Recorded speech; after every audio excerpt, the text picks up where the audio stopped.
If you have used the service of a lawyer for your previous application, if you have used the service of a lawyer for your previous application, you dey UK, you don't file in your previous application, and you have used the service of a lawyer for that application. And the next one now, you want to do it by yourself. You don't want to use the service of a lawyer anymore.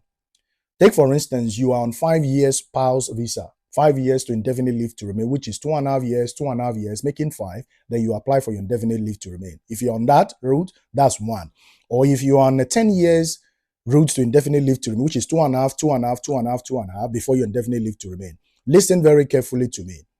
If you know, say you dey sure of yourself, you have used the service of a lawyer in your first application, but the second one now, you understand, you don't want to use the service of a lawyer. There is nothing wrong in it.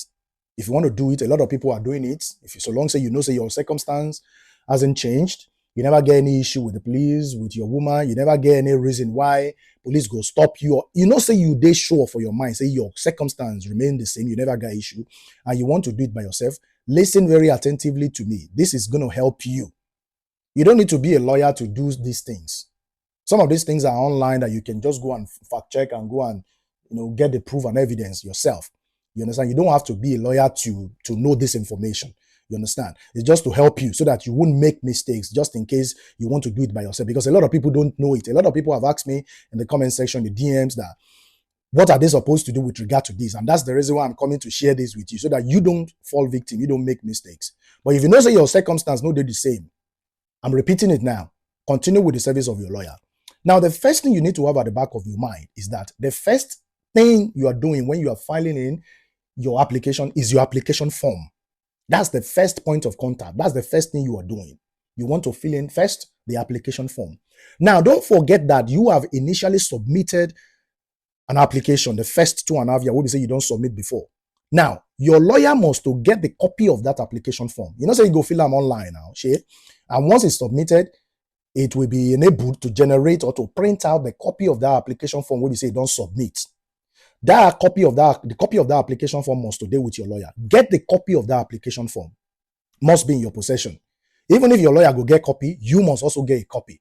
Just in case you want to file in for your second 2.5 years. You understand?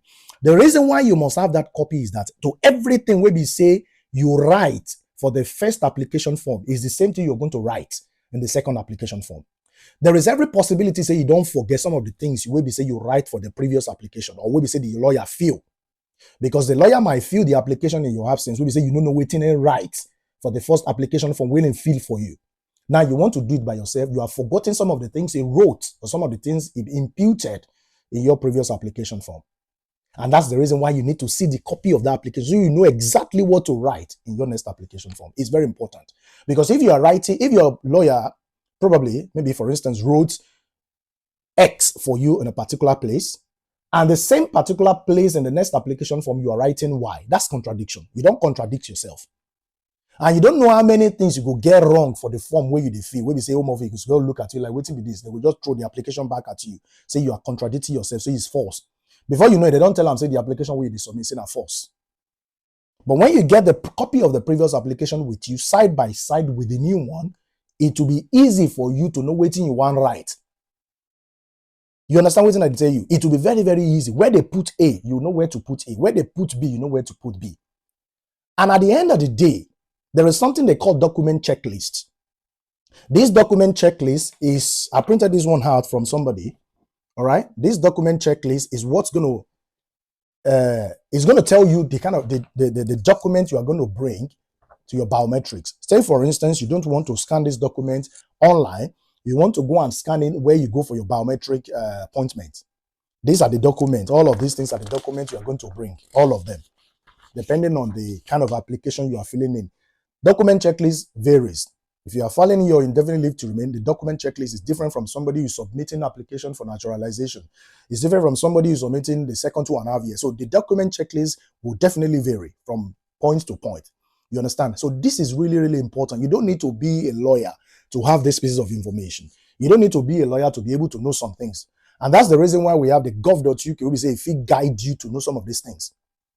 I know a lot of people might not be able to afford 1,500, 2,000 pounds for a lawyer to just fill the application form. Because virtually everything, and you go still supply everything, give the lawyer.